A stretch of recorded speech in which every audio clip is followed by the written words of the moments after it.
Hello guys and welcome back to our channel. In today's tutorial, I'm going to show you how to back up your notes in Goodnotes in 2026.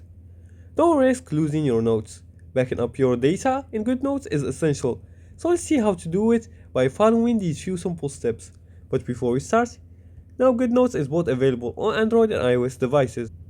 You can find this in the Play Store or App Store depending on which device you're using. You're just gonna go to the Play Store and App Store and download the Google the Goodnotes application by typing in the Goodnotes here. And once you find the apps page, you're gonna make sure to install the app from there. Then you're gonna open and make sure to sign in with your Google account. Now after you sign in with your Google account, you're gonna go to the settings. It's the gear icon in the top right corner. You're gonna make sure to click on it.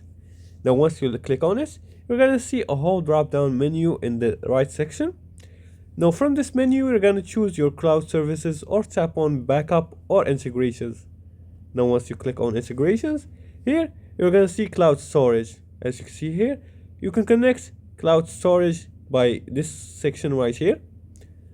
And you can use services like Google Drive or OneDrive and enable automatic backup once you set up your account. Then you're gonna wait for your notes to upload. And always enable auto backup and check backups regularly and keep multiple copies if possible. Now backing up your notes protects your work, so set up once and stay worry free. And if you like this video and found this helpful, please like and subscribe and leave a comment below the video if you have further more questions about this topic. Thanks for watching and see you again in the next tutorial.